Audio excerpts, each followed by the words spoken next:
نبی کریم علیہ الصلوۃ والسلام نے مشکل ترین حالات میں اللہ کا پیغام سنانا جاری رکھا اور جو قلب سلیم کے حامل تھے انہوں نے سرکار کی دعوت کو لبیک کہنا شروع کر دیا. کبھی یہ مسلمان، کبھی وہ مسلمان، کبھی یہ مسلمان. مکہ کے مشرک مکہ کے سردار دیکھ کر رہ نہ سکے. انہوں نے نبی کریم علیہ الصلوۃ والسلام کو تبلیغ سے روکنے کے لیے سوچا کہ ان کے جو سرپرست ہیں، ان کے پشتیبان جو ہیں، ان کے سہارا جو ہیں، ان کو ان سے دور کیا جائے. اور بظاہر سرپرستی کر رہے تھے نبی کریم علیہ السلام کے پیارے چچا جان جناب ابو طالب. یہ آئے اور آن کے کہنے لگے ابو طالب اپنے بھتیجے کو روکو، یہ ہمارے خداؤں کی دیوتاؤں کی توہین کرتا ہے. جب انہوں نے آن کر جناب ابی طالب سے کہا تو انہوں نے بڑی خوبصورتی کے ساتھ کوئی ادھر کی بات کی، کوئی ادھر کی بات کی، کوئی ادھر کی بات کی، ان کو ٹال دیا، چلے گئے. یعنی یہ پہلی کوشش ان کی ناکام ہوئی کہ وہ جناب ابو طالب کو نبی کریم علیہ السلام کی مدد سے روک سکتے. نبی کریم علیہ الصلوۃ والسلام نے اسی طرح اپنا سلسلہ جاری رکھا. مکے کے سرداروں نے پھر سوچا یہ تو بڑا غلط کام ہے. ہم نے کہا بھی تھا ابو طالب کو، اس نے بھی منع نہیں کیا، اور یہ خود محمد بھی منع نہیں ہو رہا، کچھ کرنا چاہیے. اب یہ پھر چند لوگ جناب ابی طالب کے پاس آئے.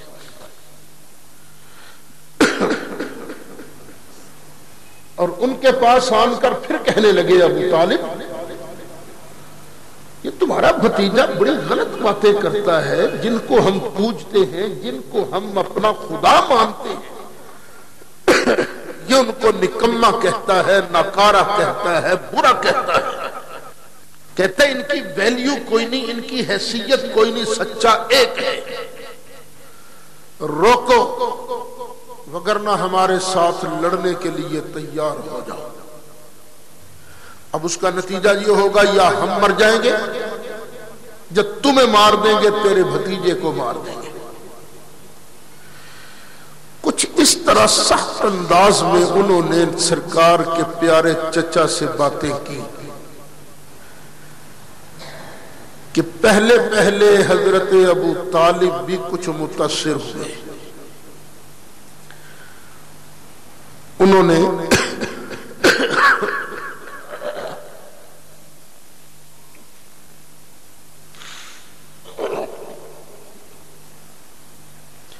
نبی کریم علیہ الصلوۃ والسلام سے کہا پیارے بھتیجے تم مجھے میری جان سے پیارے ہو، لیکن بات یہ ہے یہ قریش کے بڑے بڑے سردار ہیں، میں غریب ان کے مقابلے کے نہیں ہوں. اگر لڑائی ہوتی ہے، جھگڑا ہوتا ہے تو یہ ہمیں پیس ڈالیں گے. خدا کے لیے اپنے کمزور چچا کی جان پر رحم کرو. جب اس طرح کی باتیں کی نا تو سرکار کے دل میں آیا کہ یہ شفیق چچا بھی اب حمایت سے ہاتھ اٹھاتا نظر آتا ہے. آنکھوں میں آنسو آ گئے. کہا چچا جان یہ لوگ اگر میرے ایک ہاتھ پر سورج بھی رکھ دیں دوسرے ہاتھ پر چاند بھی رکھ دیں پھر بھی میں اللہ کا حکم سنانے سے باز نہیں آ سکتا، میں اللہ کا حکم سنا کے رہوں گا۔ جب حضرت ابو طالب نے یہ نظارہ دیکھا کہ پیارے بھتیجے کی آنکھوں میں آنسو آئے ہیں، دل پر چوٹ لگی ہے، تو کہنے لگے پیارے بھتیجے جو جی چاہتا ہے کر، جب تک ابو طالب کے جسم میں جان ہے اتنی دیر تک میں تیری طرف کوئی ہاتھ بڑھنے نہیں دوں گا، جس قوت سے جی چاہتا ہے تبلیغ کرتا رہے۔ اب یہاں میں ایک بات کرنا چاہتا ہوں، ہمارے نبی کریم علیہ السلام وہ ہیں جب ہر طرف دشمنی دشمن تھے، سجن کوئی نہیں تھا، اور جو تھے وہ بھی غریب سوائے دو چار کے، اور چچا وہ بھی مالی طور پر بھی کمزور تھے، جسمانی طور پر بھی کمزور تھے۔ یہ ابو جال وغیرہ ان کی باڈیاں بھی بڑی تھیں، اور جناب ابو طالب کا جسم کو اتنا طاقتور تو نہیں تھا، مال بھی اتنا نہیں تھا۔ اگر مالدار ہوتے تو نبی کریم علیہ السلام حضرت علی کو اپنے گھر کیوں لے آتے، حضرت عباس یہ حضرت جعفر کو اپنے گھر کیوں لے آتے؟ یہ بتایا ہے نا میں نے پہلے۔ ان دنوں میں سرکار نے فرمایا اگر میرے ہاتھ پر سورج رکھ دیا جائے دوسرے ہاتھ پر چاند بھی رکھ دیا جائے تو میں حق بات کہنے سے باز نہیں آ سکتا۔ تو کیا یہ تصور کیا جا سکتا ہے کہ نبی کریم علیہ السلام نے کچھ لوگوں کے ڈر سے ایک بات چھپا لی تھی؟ نہیں۔ اللہ کے محبوب علیہ السلام کو اللہ نے جس جس چیز کا آرڈر دیا پیارے آگے پہنچا۔ نبی کریم علیہ السلام نے بغیر کسی کے ڈر کے، بغیر کسی کے خوف کے، بغیر کسی کی رکاوٹ کے اللہ کے محبوب نے سارے کے سارے پیغام آگے پہنچا دیے۔ یہاں شیعہ لوگ کہتے ہیں وہ اللہ نے ایک آرڈر دیا تھا،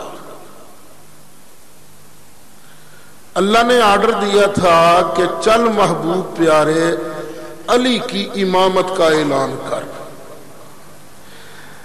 لیکن مولا علی کی امامت کا اعلان نبی پاک نے اس لیے نہیں کیا کہ یہ بڑے تکڑے تھے۔ کون تکڑے تھے؟ ابو بکر، عمر، عثمان، یہ لوگ تکڑے تھے، یہ دشمن تھے نا، تو ان کے ڈر کی وجہ سے نبی کریم علیہ السلام علی کی امامت کا کھلم کھلا اعلان نہیں کر سکے۔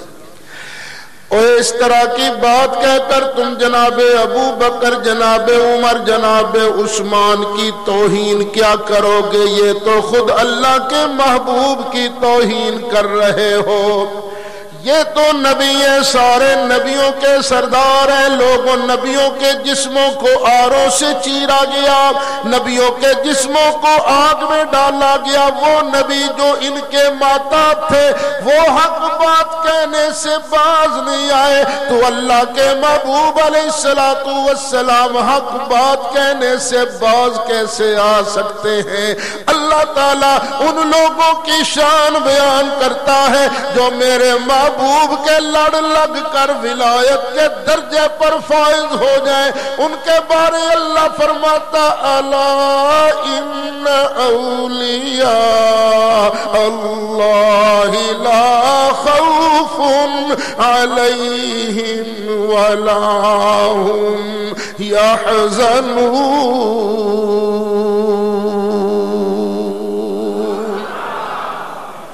جب یہ نہیں ڈرتے ولی نہیں ڈرتے تو جن کے صدقے لوگوں کو ولایت ملی وہ بھی کسی سے ڈر نہیں سکتے تھے، ایک اللہ سے ڈرتے تھے، اور اللہ کے ڈر کی وجہ سے، اللہ کا بندہ ہونے کی وجہ سے، ڈائریکٹ ہم کلام ہونے کی وجہ سے نبی کریم علیہ السلام نے کوئی ذرہ حکم بھی نہیں چھپایا، بلکہ سارے کے سارے احکام اللہ کے محبوب نے آگے پہنچا دیے تھے۔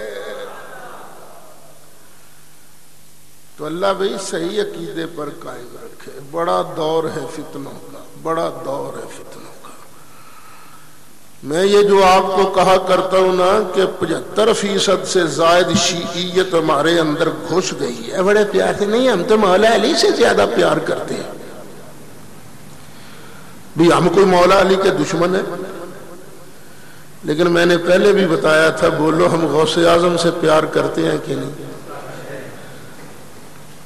لیکن غوث اعظم سے زیادہ پیار کرتے ہیں کہ اللہ کے محبوب سے؟ آپ کو کہے نہیں جی تم اللہ کے محبوب سے زیادہ پیار کر کے غوث اعظم کی گستاخی کر رہے ہو، تو کیا کہو گے؟ یہ پاگل کا پتر ہے کہ نہیں؟ ہے نا؟ غوث اعظم کی اپنی شان ہے، ان کے بھی غلام ہے، لیکن یہ دیکھو ان کو غلامی ملی تو سرکار کی وجہ سے ہے۔ سرکار کی شان زیادہ ماننے سے کوئی ان کی گستاخی تو لازم نہیں آتی نا۔ اسی طرح مولا علی کی اپنی شان ہے، لیکن محبت تم اپنے دل کی مرضی سے کرو گے، اس لیے کہ ہمارا باپ تھا علی، اس لیے ہم ان سے پیار کریں گے، ان سے محبت کریں گے۔ اگر اس لیے پیار کرتے ہو تو پھر تمہارا دین نہیں، ہم تو پیار کرتے ہیں صرف اللہ کے محبوب کی وجہ سے۔ سیدھی سی بات ہے۔ ہم صحابہ سے پیار کیوں کرتے ہیں؟ سرکار کی وجہ سے۔ مولا علی سے پیار کیوں کرتے ہیں؟ سرکار کی وجہ سے۔ غوث اعظم سے پیار کیوں کرتے ہیں؟ وہ تو وہی بات ہے نا جو حضرت سفینہ نے کہی تھی، جو ایک شعر میں ہے، کئی بار سنا چکا ہوں کہ شیر کے سفینے تائی سن راہی راجان دے، جو غلام رسول اللہ دے، اسی غلامی انا دے۔ اور ہمیں تو بس اتنا پتا، جو غلام رسول اللہ دے، اور بھائی جو غلام رسول اللہ دے، اسی غلامی انا دے۔ نسب والی بات نہ چلاؤ، ہمارے چونکہ ابا جان ہے اس لیے ہم ان کو مانتے ہیں۔ اگر یہ بات ہے تو مولا علی میرے بھی ابا جان ہے۔ اس طرح ماں کی طرف سے ہم حضرت علی کی اولاد ہیں، ماں کی طرف سے۔ تو میں یہ کہوں ماں کی طرف سے کیونکہ ہم حضرت علی کی اولاد ہیں، اس لیے ہم حضرت علی کو سرکار سے بھی اونچا مانیں گے؟ نہیں، ہر کسی کا ایک درجہ ہے، ہر کسی کا ایک مرتبہ ہے۔ ساری کائنات میں اصل ماننے کے لائق ہے میرا اللہ اصل، کیونکہ سب کو پیدا اس نے کیا، سب کو بنایا اس نے، سب کو شانیں اس نے دی۔ اللہ اصل ماننے کے لائق ہے، لیکن اس کے بعد ہمیں اللہ کا پتہ بتایا کس نے، اللہ کی پہچان کرائی کس نے، اللہ کی عظمتوں سے واقف کرایا کس نے؟ اے رضا یہ فیض ہے احمد پاک کا، ورنہ تم کیا سمجھتے خدا کون ہے؟ ہم نبی پاک علیہ السلام کو اس لیے مانتے ہیں کہ اللہ نے ان کو سید الخلق بنایا، سارے نبیوں کا تاجدار امام بنایا۔ پھر باقی نبیوں کو مانتے ہیں۔ جب مخلوق کی باری آئی، امت کی باری آئی، تو ابو بکر کو چونکہ نبی نے اپنا مسلح دیا تھا، اس لیے ابو بکر صدیق کو کہتے ہیں افضل الخلق بعد الانبیاء بالتحقیق۔ حضرت عمر کو مانتے ہیں حضرت عثمان کو مانتے ہیں اور خود مولا علی کو مانتے ہیں۔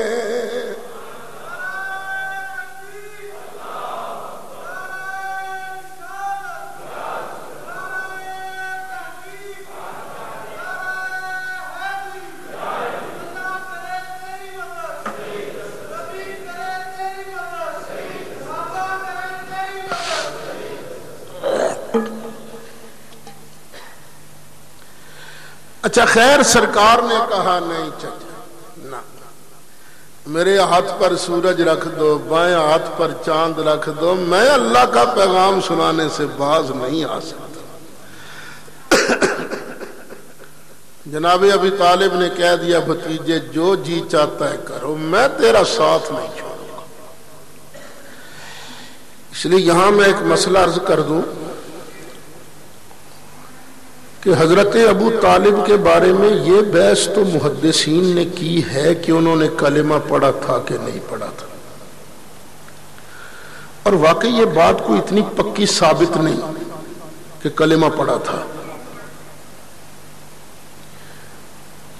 بعض کچی روایتوں میں آتا ہے کہ پڑھا تھا، لیکن میں آپ سے ریکویسٹ کروں گا، انہوں نے ساری زندگی نبی پاک کی خدمت کی ہے، ساری زندگی۔ تو ہم تو سرکار کے غلام ہیں نا، سرکار کی وجہ سے سب کو دیکھتے ہیں۔ ان کے ساتھ اللہ کیا معاملہ کرتا ہے وہ اللہ جانے اور وہ جانے، ہمیں اس پھڈے میں پڑنے کی کیا ضرورت ہے۔ ہماری زبان سے کوئی ایسا لفظ نہ نکلے جس سے حضرت علی کی دل آزاری ہو یا سرکار کے دل کو تکلیف ہو۔ کبھی ان کے بارے برا لفظ رضی اللہ عنہ بھی نہ کہو کیونکہ ثابت جو نہیں، لیکن کبھی ان کے بارے برا لفظ نہ زبان سے نکالنا۔ ساری زندگی انہوں نے سرکار کی خدمت ہی کی ہے۔ جو ایک دن ہمیں یار کھانا کھلائے، ہم کہتے ہیں یار اس نے فلاں وقت کھانا کھلایا تھا، خدمت کی تھی، جو ہمیں کھلائے۔ اور جو ہمارے باپ کی خدمت کرے ہمیں بہت پیارا لگتا ہے، اور جو سرکار کی خدمت کرے تو کیا ہمیں برا لگے گا؟ نہیں، ہمیں تو بہت اچھا لگا۔ شریعت کی پابندی ہے، ہم چپ ہیں وہاں ہم نہیں بولتے، لیکن ساری زندگی جنہوں نے سرکار کی خدمت کی ہے، ہمارے لیے ان کے بارے میں کوئی برا لفظ نہیں۔ ہم تو جب بھی ان کا ذکر کرتے ہیں جناب ابی طالب کہہ کر ذکر کرتے ہیں، حضرت ابی طالب کہہ کر ذکر کرتے ہیں۔ اچھا کافروں نے جب دیکھا نا بات اب بھی نہیں بنی،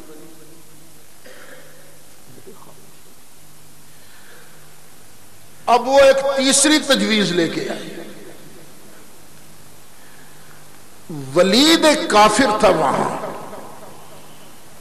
اس کے بیٹے کا نام ہے عمارہ، بڑا خوبصورت جوان، بڑا سمجھدار۔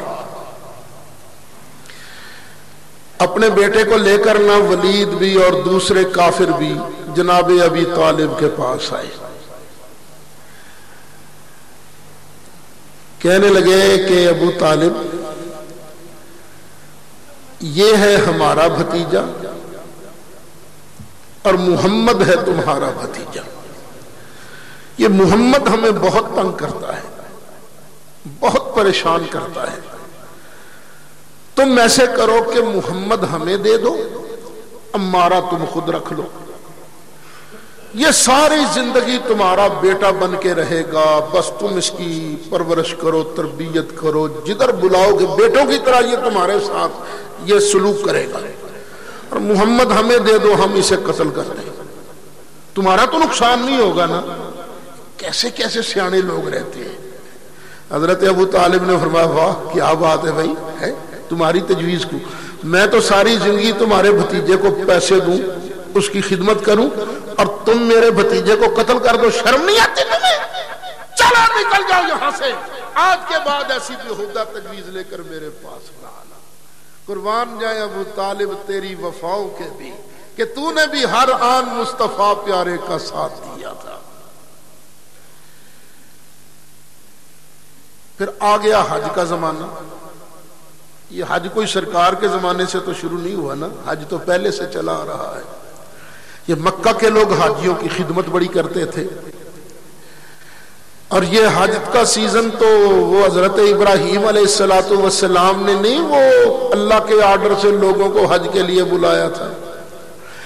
اللہ تعالیٰ نے ارشاد فرمایا اذن فی الناس بالحج، چل ابراہیم پیارے لوگوں کو حج کے لیے بلا۔ تو وہ حضرت ابراہیم علیہ السلام نے جو پہاڑ پر چڑھ کر آواز دی تھی، یا ایوہ الناس ان ربکم قد بنا بیتا فاوجب علیکم الحج فاجیبوا ربکم، اے لوگو اللہ نے تمہارے لیے گھر بنایا، گھر کا تم پر حج فرض کیا، چلو اللہ تعالیٰ کی اس آواز کا جواب دو، اللہ کے حکم پر لبیک کہو۔ اس بات کو ساری دنیا میں موجود لوگوں نے سنا، ان لوگوں نے سنا جو ماؤں کے پیٹوں کے اندر تھے، انہوں نے بھی سنا جو باپوں کی پشتوں کے اندر تھے، اس فرمان کو میں نے بھی سنا، آپ نے بھی سنا، جس نے سن کر ایک بار لبیک کہہ دیا ساری زندگی ایک حج کرے گا، جس نے 2 مرتبہ لبیک کہا 2 حج کرے گا، جس نے 15 مرتبہ کہا 15 حج ضرور کرے گا۔ حج کے لیے لوگ آتے تو تھے، اس کے بعد سلسلہ شروع ہو گیا تھا، حج کا سیزن آ رہا تھا، یہ کافر اکٹھے ہو گئے، کہنے لگے اوے دور دور سے حاجی آئیں گے، یہ جو محمد ہے نا صلی اللہ علیہ وسلم واقعی بات تو بڑی پیاری کرتا ہے، بڑی میٹھی بات کرتا ہے، جس سے بھی بات کرے گا نا اس کا دل مو لے گا۔ لوگ ہم سے پوچھیں گے یہ محمد کون ہے صلی اللہ علیہ وسلم، تو یہ نہ ہو کہ کوئی جواب دے، کوئی جواب دے، اس لیے ایک بات طے کر لو کہ کہنا کیا ہے۔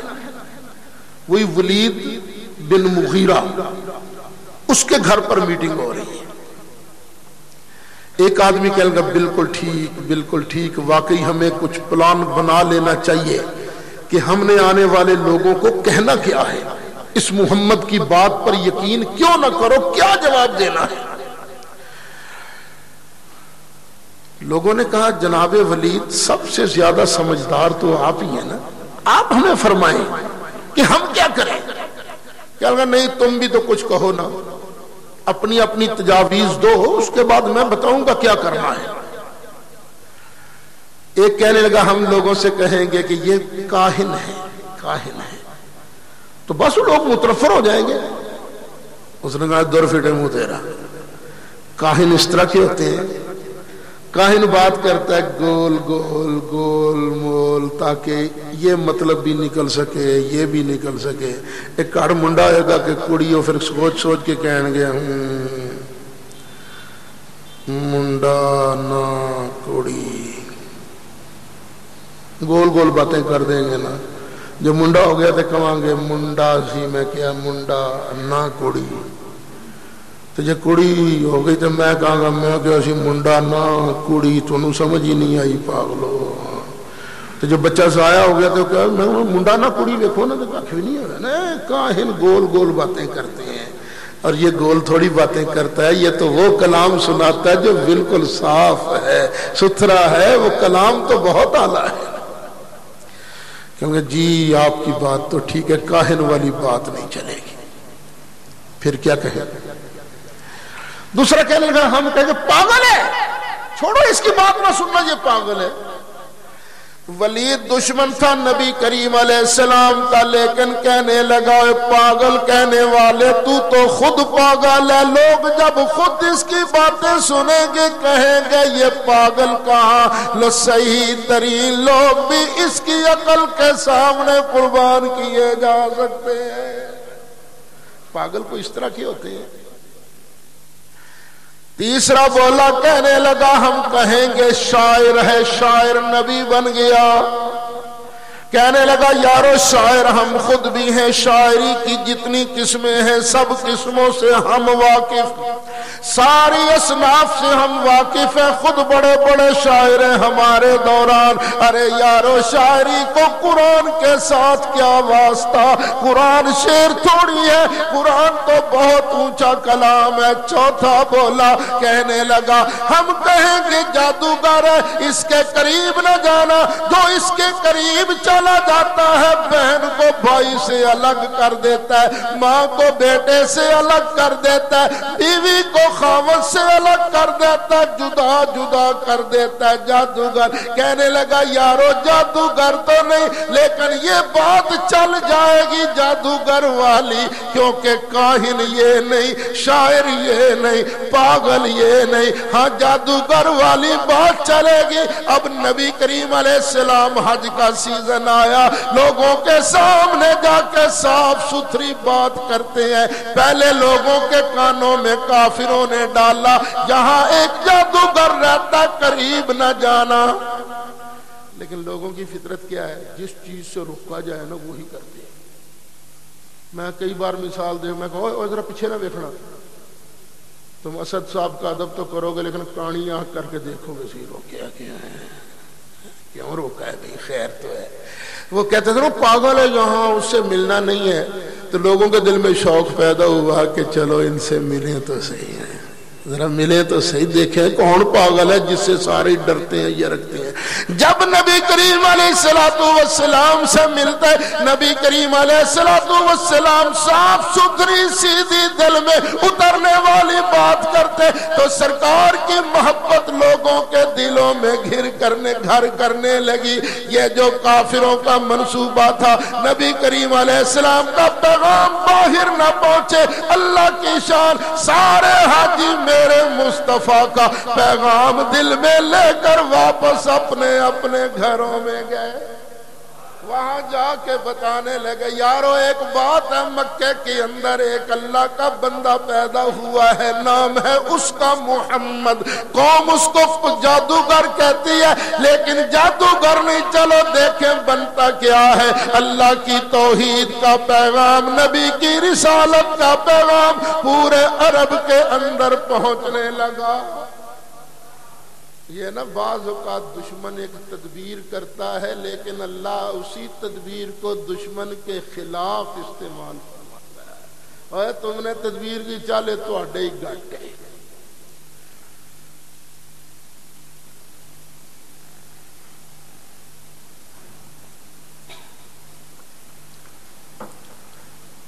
جب کافروں نے دیکھا نا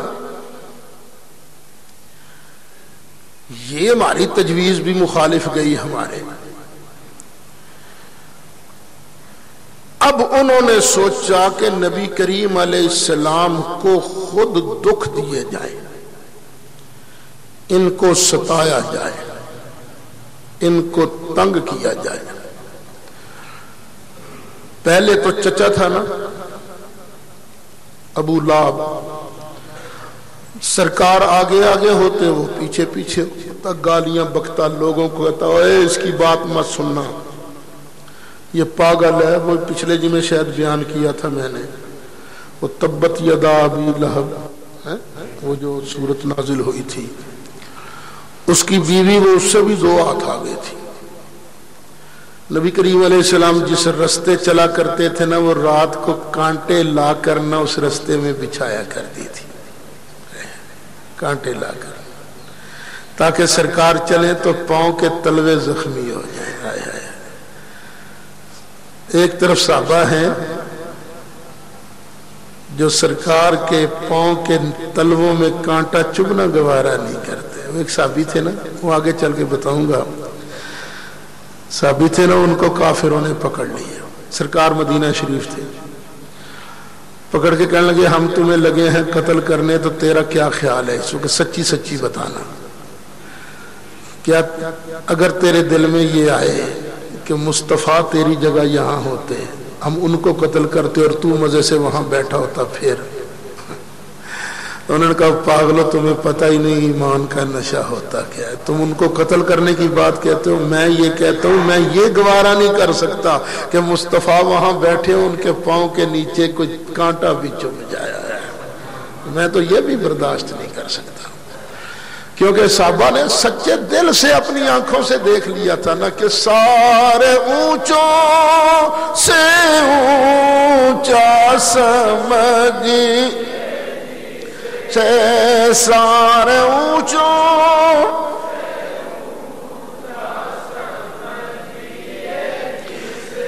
سارے اونچوں سے اونچا سمجھیے جسے سارے اونچوں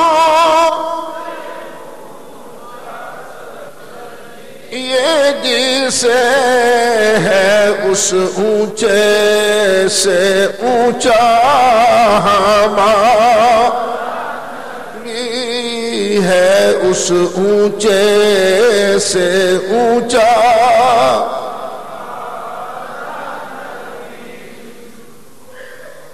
سرکار ایک دن نماز پڑھ رہے تھے کھڑے تھے ایک خبیث آیا عقبہ بن ابی معیط وہ آیا اس نے سرکار کے گلے میں چادر ڈالی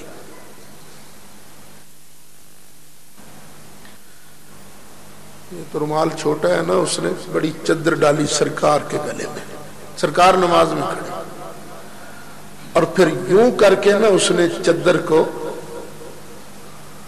یوں کر کے لپیٹنا شروع کیا ظاہر ہے سرکار کا گلا گھٹنے لگا یارو نبی کریم علیہ السلام نے اللہ کا پیغام ہم تک پہنچانے کے لیے کتنی تکلیفیں برداشت کی ہم لوگ تو یارو موج کر رہے ہیں اس مصطفیٰ پیارے کے صدقے ہم تقریر کرتے ہیں لوگ نعرے لگاتے ہیں پیسے دیتے ہیں ہاتھ چومتے ہیں زندہ باد ہوتی ہے تعریف ہوتی ہے عزت ہوتی ہے پر یارو جس کے صدقے یہ ملا انہوں نے کتنی تکلیفیں برداشت کی اتنا اس نے گلا گھونٹا نبی کریم علیہ السلام کی آنکھیں بشری تقاضے کے مطابق باہر کو آنے لگی اس نے اتنا لپیٹا کہ نبی کریم علیہ السلام کھڑے نہ رہ سکے نبی کریم علیہ السلام پر یہ ظلم و ستم ٹوٹتا دیکھا تو نبی پاک کے یار غار ابو بکر صدیق دوڑتے آئے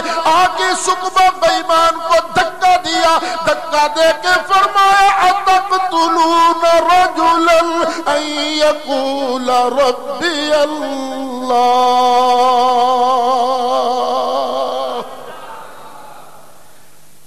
اس بندے کو تم قتل کرنا چاہتے ہو جو یہ کہتا ہے جس کا جرم صرف اتنا ہے کہ میرا رب اللہ ہے اسی جرم میں تم قتل کرنا چاہتے ہو انہوں نے خیر پھر حضرت ابو بکر صدیق کو پکڑا مارا یہ میں پہلے بیان کر چکا ہوں تو سرکار نے دین کے لیے تکلیفیں بھی بڑی برداشت کی